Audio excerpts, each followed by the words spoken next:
Welcome to the Cool Instruments for Hep Cats podcast and the world of creating musical sounds, where every note has a story.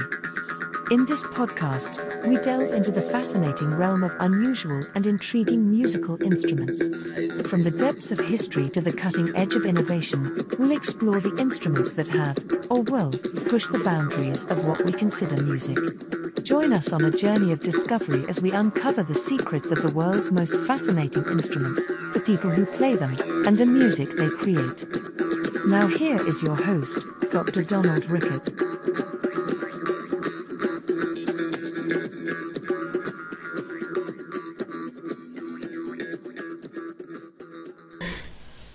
So, yeah, I mean, I don't think we have too much to say about cases because I know you have an awesome leather and wood case. Mm-hmm. Yeah, it's a case. I can hold it up a little bit. This is the case that you made for me. It's very stylish, and it has kind of a Game of Thrones vibe. Indeed, it does. I love these rivets. These, I guess they're brass furniture tacks. Yeah. Opens up. I mean, it's pretty basic inside, but it has it's got a suspension system. It's got some Velcro, seat belts, and I actually, if I can hold it up like this, I actually put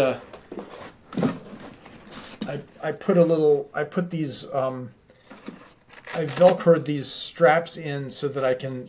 That's basically where I mount the shoulder rest when I put it in the case. So I don't know if you can see it that well, but I've got I put some Velcro in there, and I'm kind of into Velcro. I have a little Velcro strip here, and I have my rosin has a Velcro on it, so I actually Velcro the rosin on there too. I got into Velcro because of I have one of those Gewa Idea cases for my viola, and the inside is Velcro, because it's fully adjustable, and so I put Velcro on my tuner, and I just put it right there. It's just in the case. Mm-hmm. I have like a Velcro, hygrometer. I just put it right there, so it's not even in the zipper thing. I just Velcro the tuner, and I'm a big fan of Velcro. Yeah.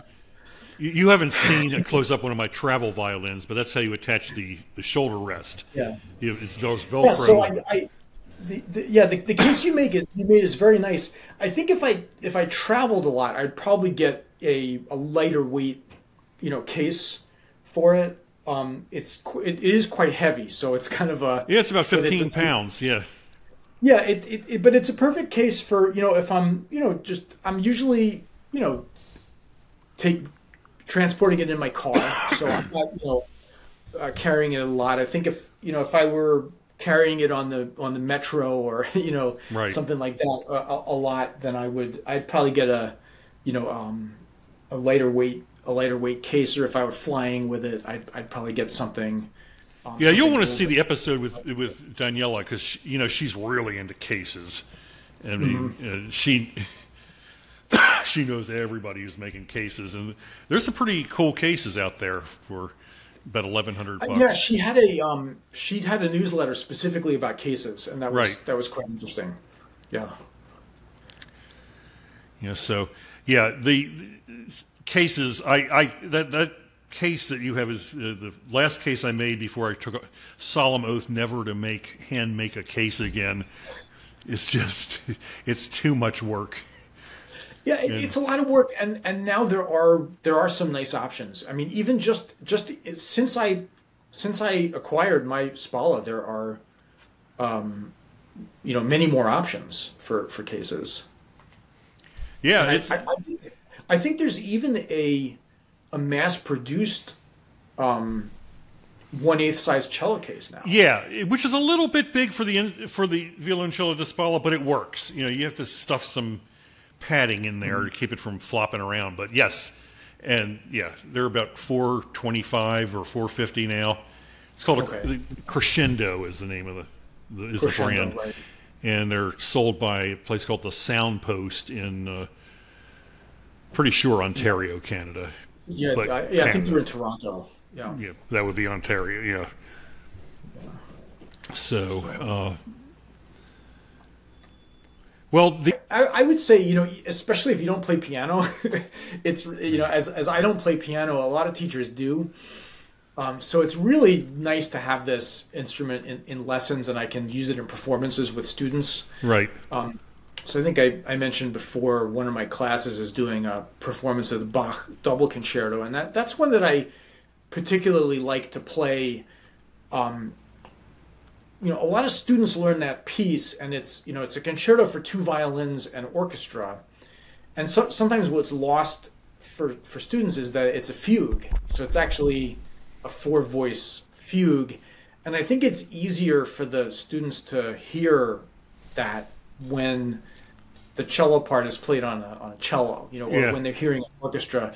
In the Suzuki method, there's a reference recording, which, wonderful reference recording, with a piano accompaniment, and all the parts are there, but just because of how that arrangement is orchestrated, that the fact that it's a fugue can often be missed, because the violins are playing their part, and the violin parts are playing throughout, whereas like in the original, the Bach version, if you're listening to the version for strings, you'll hear the orchestra, and then the solos play in the what we call the episode parts of the fugue, are the violin solos.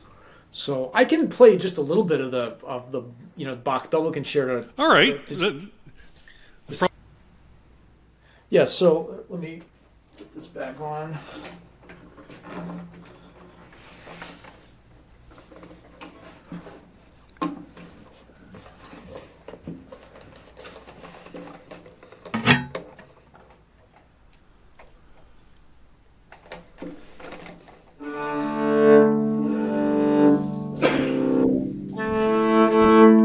So it's in my classes and lessons, sometimes I play different passages with the kids so they can hear what's going on, and just to train their ear to always listen down. It's good, good for intonation and phrasing as well. So this is the part where the not the beginning of the piece, but this is the last fugal entrance, which is the bass coming in.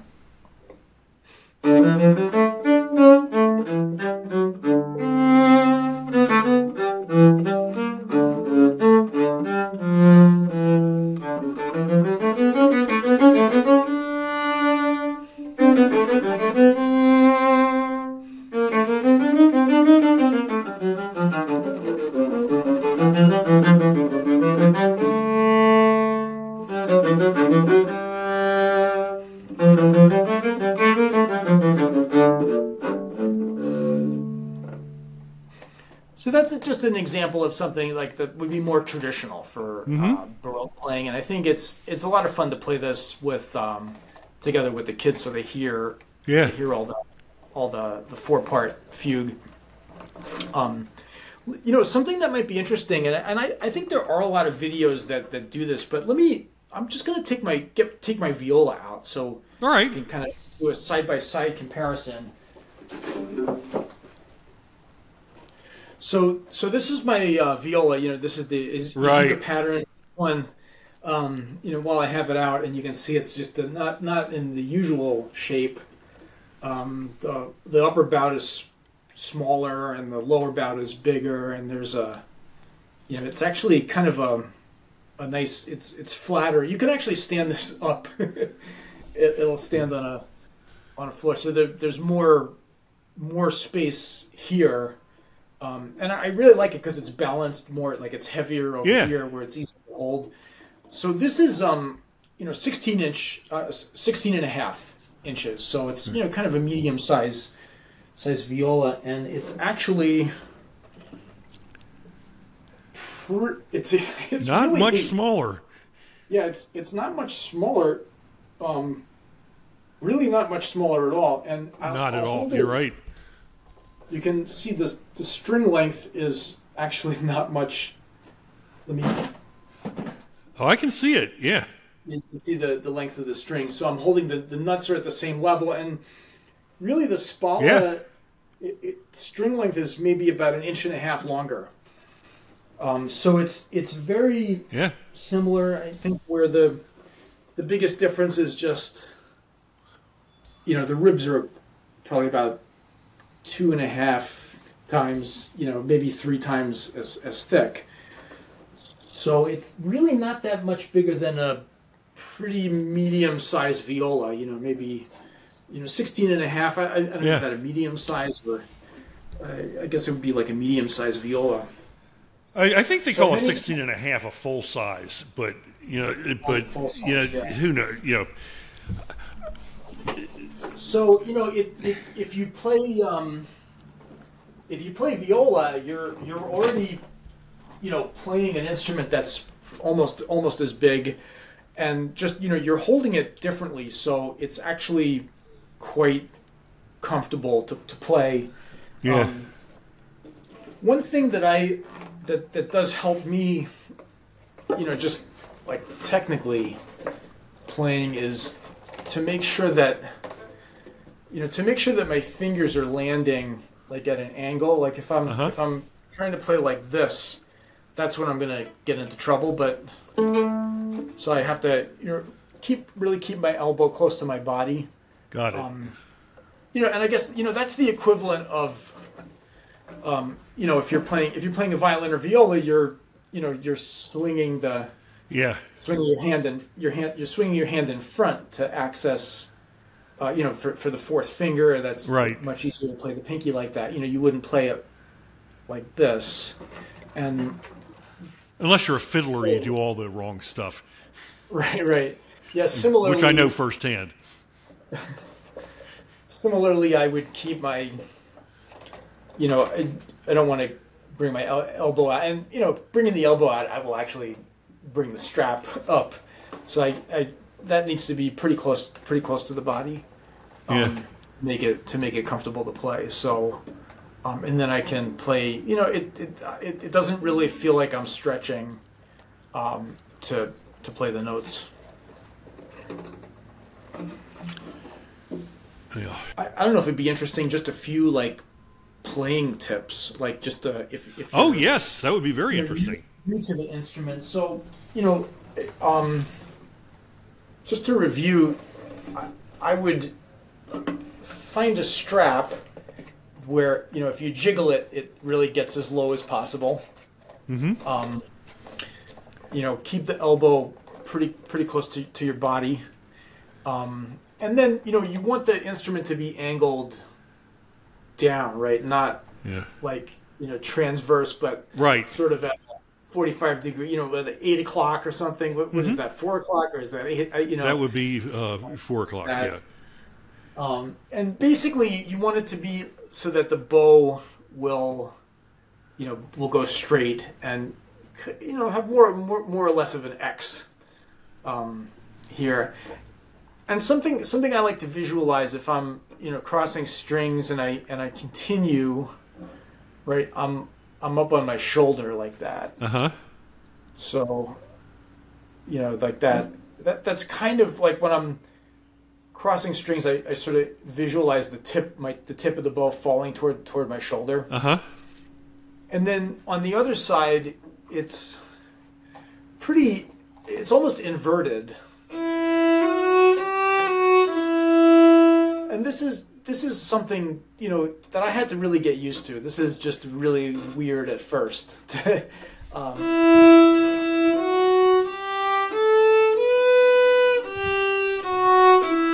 So you really kind of feel like you're bowing like this. Yeah. Where it's like kind of upside down. So that's something. Once I sort of realized that was really helpful. So I'll stand back. So if I pull the E string.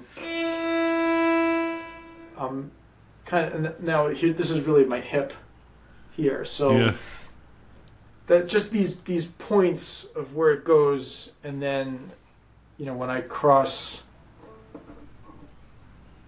over, then I'm up on my shoulder like this. So sometimes when I'm practicing string crossings, I'll actually do that, right? Just to make sure, and because there's a tendency to kind of go this way. It's kind of where the bow would go if you were playing a violin, or a viola. Yes. Right? It's not really going to go here. So there are a couple of things to just notice and get used to. So that's really the direction. This is how I visualize this. We have this X, and then this sort of this kind of inverted, which is just it's oddly comfortable. Like there's nothing, when I first saw videos of, it's like, how does the bow stay on the string? Like, you're playing sideways. Like, how does that work? But it does work. Part of it is I have the right bow. Harry's bow is really nice for that. But even a bow that's not as nice will still work pretty well. I think what makes it work is you're just kind of hugging. Almost feels like you're hugging the instrument. So it's like I'm really like embracing it. So my arm just naturally falls in. Mm-hmm. Like this. So there's something really natural about it. Once I figured it out, it's actually quite natural. I think if coming from violin and viola, where it's kind of stacked up, like there's it's like the violin's on the shoulder, the bow is on the violin, and then my arm is hanging. Mm-hmm. There's something very like stacked up about that doesn't make sense for this. And I think the thing that puts it together for me is just this feeling of like I'm really hugging the instrument.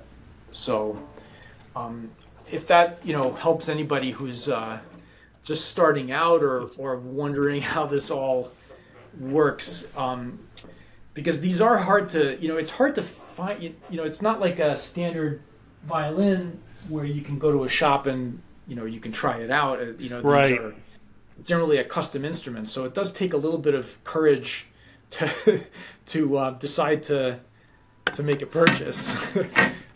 Yep. But if anybody's listening from in the Washington D.C. area, I'd be happy to meet with you, and you can check out my. Well, there you go. We'll talk about commission. We'll talk about commissions and kickbacks later. Yeah. Well, Will, thank you so much for your generosity. It's this is more than an hour of just packed with useful information. Okay, it really right, is. Well, and thanks for being a good sport about the standard internet problems we had at the beginning. No, I mean, it's. I mean, there's no waste of time. It's learning, and it's like, I mean, this is really interesting. I mean, who knows? Maybe someday I'll have a podcast, and then I'll know what it's like. Yeah, it's been a learning curve. Very interesting. How much time you need to spend to figure out a lot of crazy stuff, but it's coming together. Well, I guess this is farewell for now. Cool Instruments for Hep Cats is brought to you by Donrickert Musical Instruments, designers and makers of bespoke string instruments. All music clips were either recorded in the making of the podcast and played by the guest or guests, who have granted permission to use the clips, or otherwise, used with permission or in accordance with fair use regulations. The music for the intro and outro sequences is performed by the group Attire on jaw harp and djembe and is used with written permission.